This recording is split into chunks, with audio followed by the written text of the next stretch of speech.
Salve galera, tudo bem com vocês? Como é que tá o estudo? Pessoal, é o seguinte, temos algumas perguntas bem interessantes aqui. Vou começar com essa, sem nem por onde começar. Então, perfeito, chegou ao lugar certo.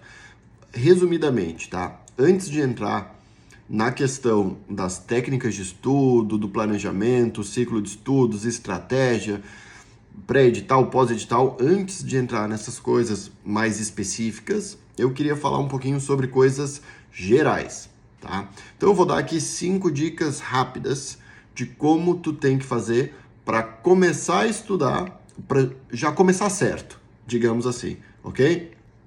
Então vamos lá, primeira dica, ó, boca fechada, boca fechada. Por quê?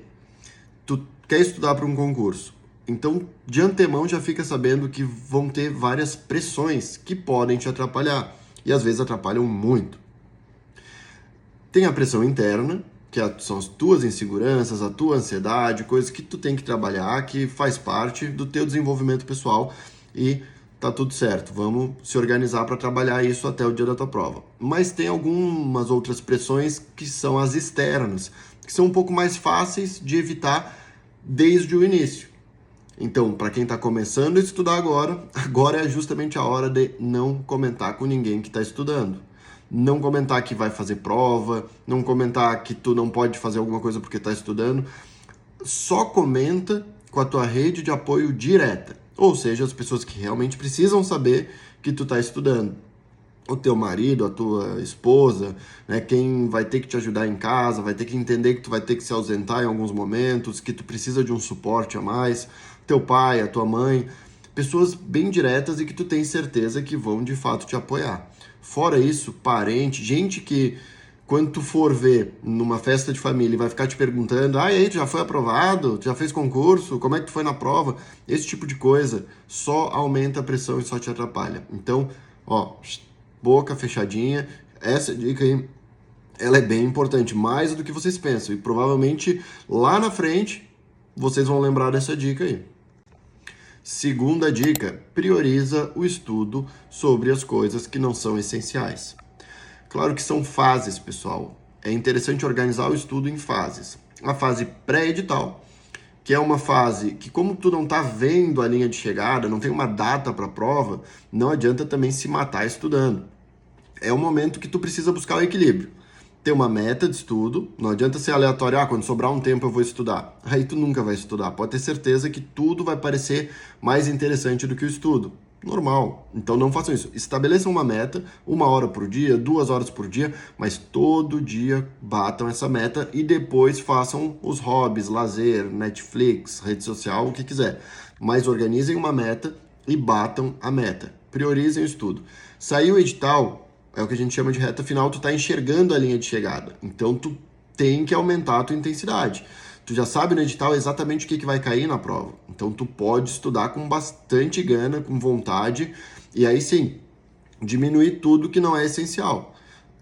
Encontros, toda a parte social, a parte de lazer, tudo que tu puder reduzir, agora é a hora de reduzir para de fato estudar. Delegar o que pode delegar, terceirizar algumas tarefas, é a hora de arrumar tempo para estudar mais, ok? E o sprint final, que é aquela assim, ali uns 15 dias antes da prova, 20 dias antes da prova, que tu já tá enxergando assim, ó, tudo que tu já sabe o que tu já estudou, o que tu domina, o que tu precisa revisar. Então é um momento muito importante para o estudo. E é um momento que faz diferença. É um momento que tu pode também contar com a memória de curto prazo. Muita coisa que tu lê ali 15 dias antes da prova, tu vai lembrar na hora da prova, mesmo sem ter internalizado de uma forma assim que tu possa dar uma palestra sobre o conteúdo. Mesmo que seja de forma superficial, esse estudo na véspera de prova ele vai te ajudar. Então é o momento aí sim de se isolar do mundo e estudar pra caramba.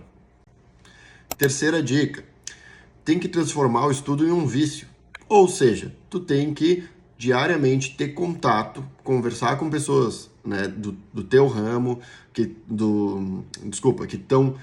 tem os mesmos objetivos que tu, que estão estudando para concurso, tem que buscar a orientação de profissionais dessa área, de outros concurseiros, outros concursados, tem que acompanhar notícias, enfim, ficar focado transformar isso assim no teu interesse. Acordar pensando em concurso, sempre se organizar, sempre que abrir uma brecha no teu dia tem que estar estudando. No fim, quando tu não estiver estudando, tu tem que estar se sentindo culpado. É mais ou menos isso que a gente chama de nível ideal. É quando tu tá comprometido a ponto de se sentir culpado por não estar estudando. Vai estar num churrasco de família e vai estar pensando, eu podia estar estudando. Tô há 1 hora aqui falando bobagem, podia ter lido uma apostila inteira. Então, esse é o comprometimento ideal, quando tu tá assim, ok?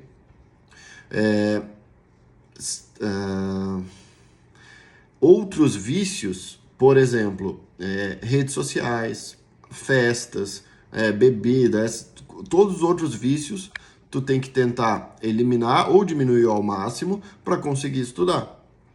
Tudo que tu faz em excesso, agora é hora de repensar para buscar um equilíbrio. Repito, pré-edital, equilíbrio, estudo de médio a longo prazo. Pós-edital, daí sim, esquece festa, pelo amor de Deus, esquece rede social, suspende as contas e vai estudar. Agora sim, começou a estudar. Tem que ter muito autocontrole, né, um controle emocional, para entender que durante a jornada do concurseiro tem fases que a gente controla e fases que a gente não controla.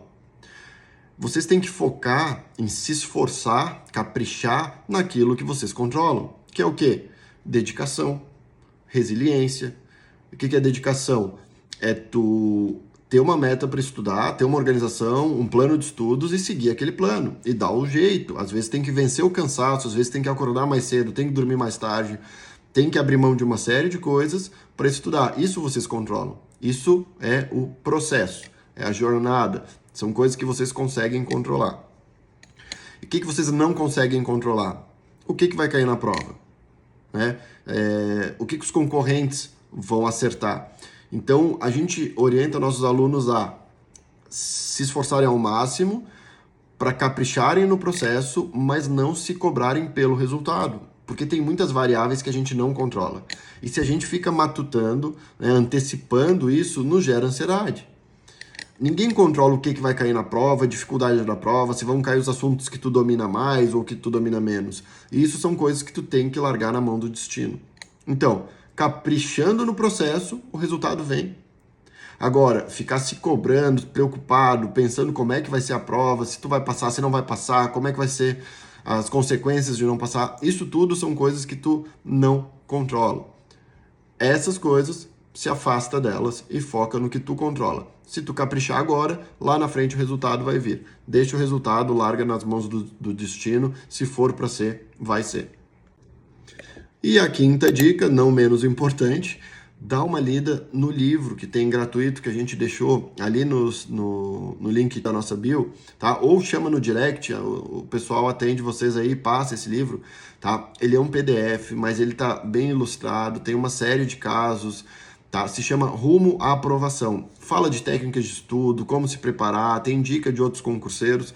Então, ele tá bem interessante e ele vai dar um norte para a preparação de vocês, tá? Então, essas foram dicas pensando assim no panorama geral de como se preparar para concurso.